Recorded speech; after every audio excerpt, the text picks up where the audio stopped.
انا هي اللي هي 6 سنين وهو كيخوني راجلي، وانا ما ديت وما جبت خبار، ونسى العشرة ديال 15 عام وضربها في الزيرو يا الكبيدات.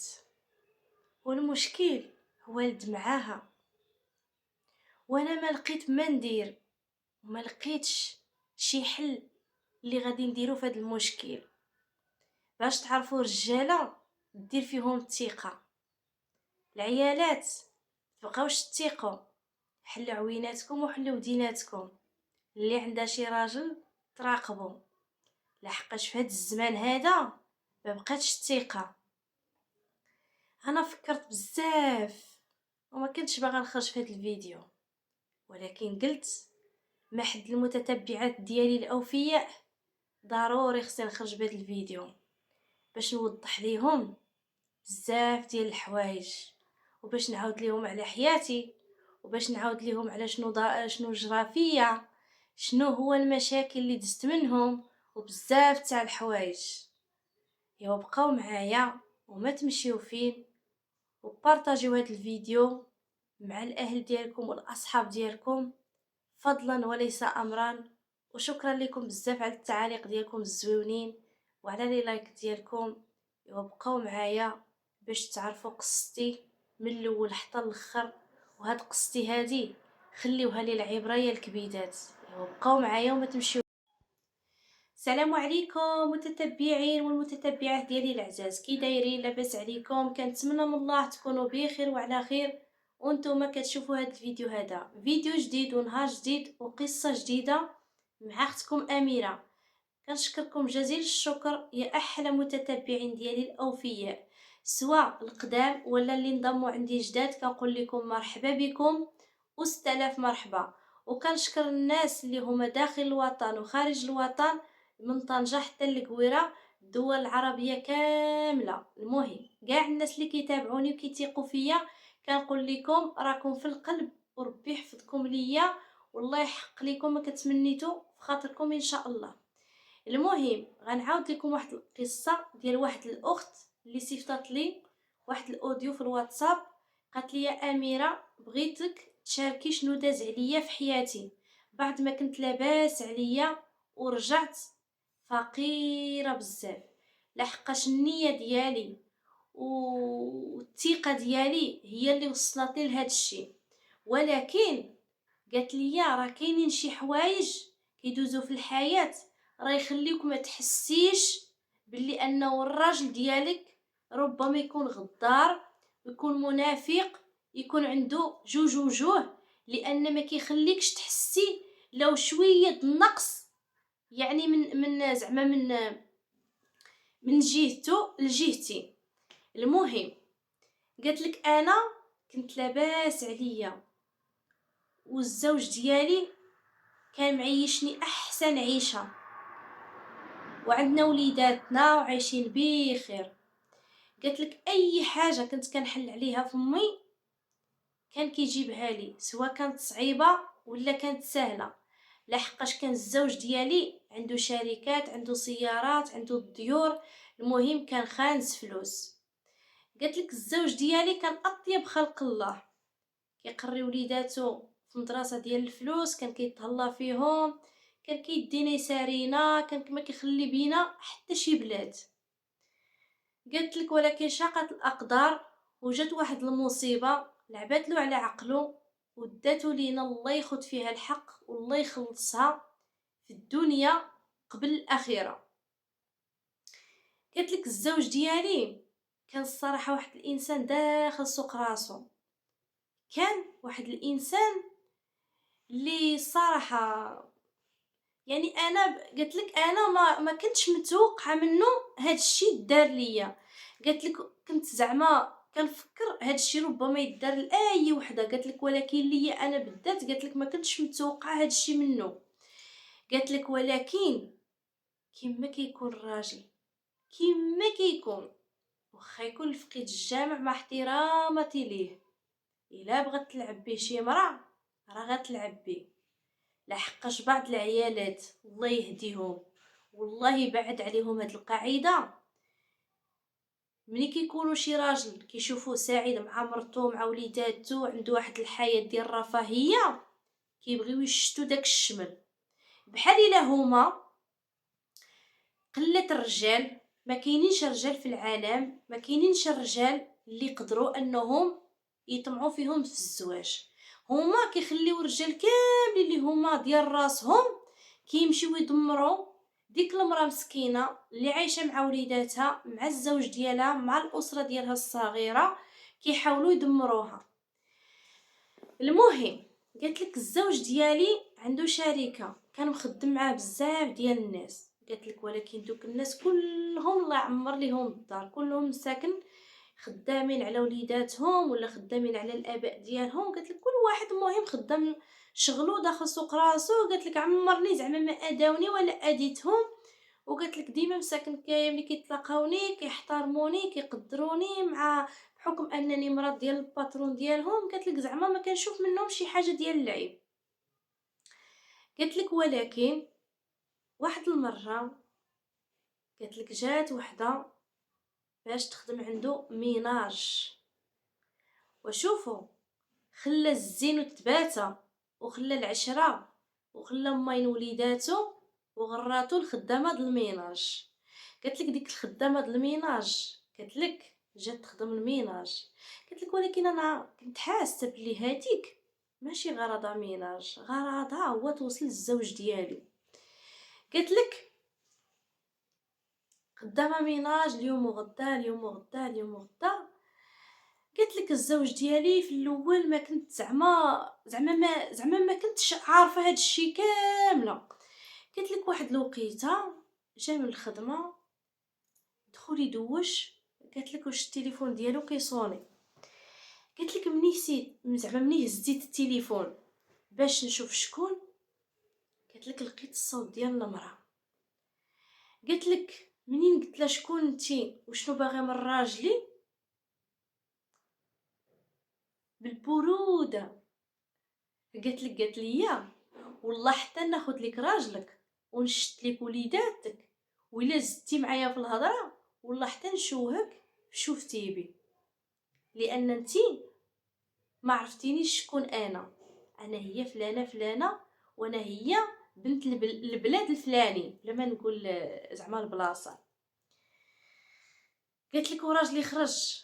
قالت لك بقيت كنبكي بقيت كنتف في شعري، بقيت كنقول له ويلي واش نسيتي العشره، واش انت هادي واش انت هادي. كيقول لي سيري يا الهبيله هادي غير خدامه عندي، غير بغات دوز عليك الدكاكه، هادي راه ما زعما ما بيني وبينها والو. قالت لك وهزيت داك النمره بلوكيتها ومسحتها من تليفونه. قالت لك وقلت له شوف الا كنتي كتبغيني وكتبغي وليداتك ديك السيده خصك تجري عليها من الخدمه. بقى كيقول واه واه واه، بقى نفس الاسطوانه. كنلقى عنده النمره، كان زعما كنقول له علاش حيدت لها البلوك، كيقول لا لا ما حيدتش البلوك، كيفاش انا بلوكيتها لك البارح ودابا هي في تليفونك وصولات عليك. بقى كياكل لي الدماغ ديالي وداكشي. حتى قالت لك خرجت من الدار غضبت ومشيت عند والديا. قالت لك بقيت مده، قالت لك شي مده هذه شي نقولوا شي 5 سنين ولا 6 سنين عند والديا. قالت لك ماني مزوجه ماني مطلقه والسبب ديالي هاد السيده هذه.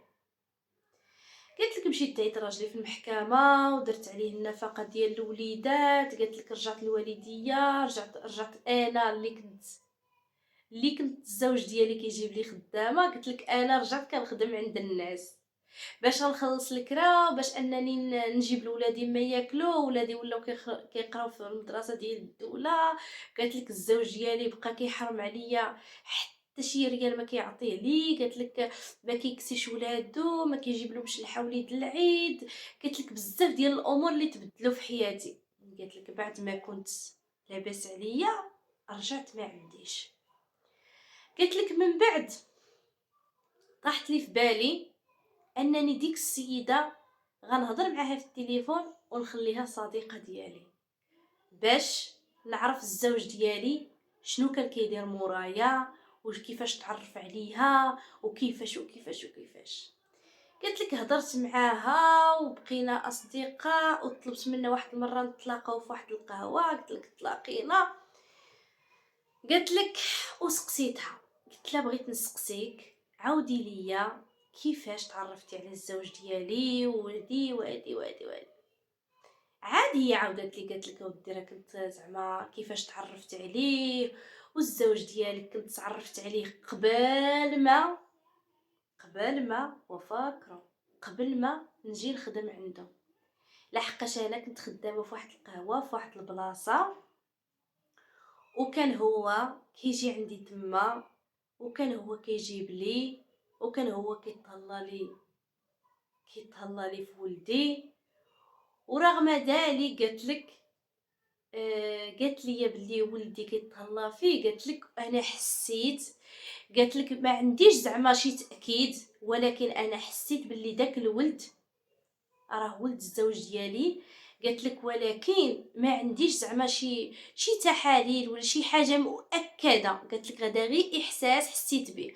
المهم قالت لك راه الزوج ديالك راه كان كيجي عندي للقهوه كيكسي لي ولدي كيطلع لي في ولدي كيدير بزاف ديال الامور لولدي.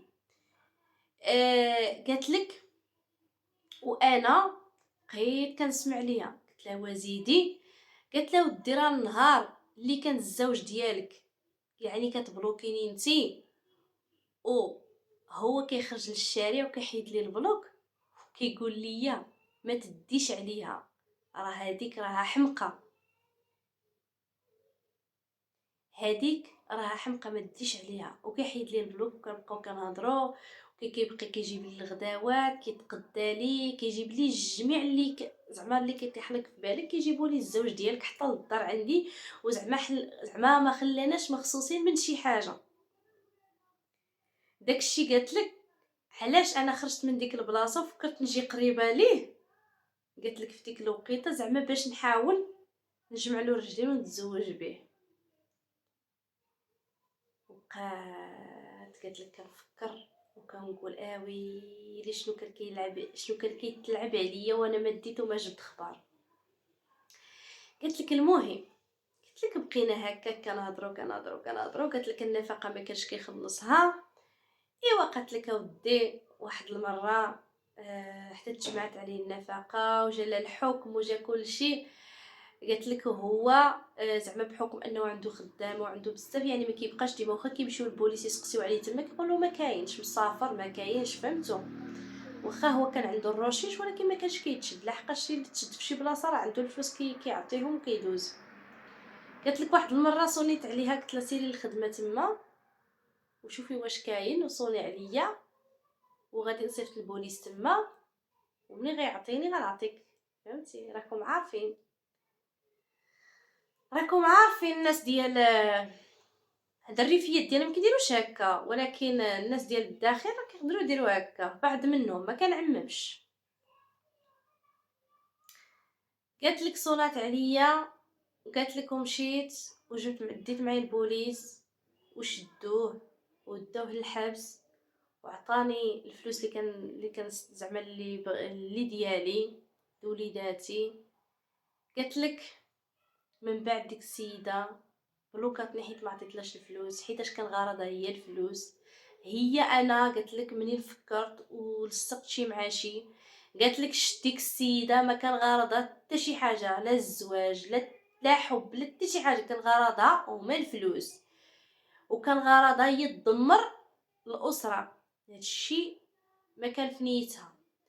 وقالت لك انا دابا عايشه مع والديا ما مطلقه ما مزوجه وديك السيده ما عرفتش فينا هي. قالت لك كنطلب من اي واحد كان سبب ديال ديك السيده جات لتما ولا كيفاش تلقاها ولا، قالت لك الله ياخذ فيه الحق والله ياخذ الحق في هاد السيده اللي شدات الاسره ديالي ودمراتني وعذبت ولادي وخلاتهم متكرفسين وخلاتهم كيعاني وخلاتهم محرومين. قالت لك الله ياخذ الحق اللي كان حيله وسبب. ومن هنايا الكبيدات شاركت معكم هاد القصه والصراحه مش حامل حاجه نقصت منها لان الا جيت نشارك كل شيء، شنقول لكم، ربما غيعرفوها مواليها، وغيعرفوها الناس اللي قرابين ليها، وغيعرفوها بزاف ديال الناس. داكشي علاش حاولت نقص منها شي حوايج، وحاولت نتهرب من شي حوايج باش ما نخلقش شي مشكل راسي، وباش انني ما نتعرض لشي حاجه ماشي مزيانه. المهم، شكرا لكم بزاف يا احلى متتبعين، وبسلامه عليكم، حتى فيديو جديد ان شاء الله وقصه جديده.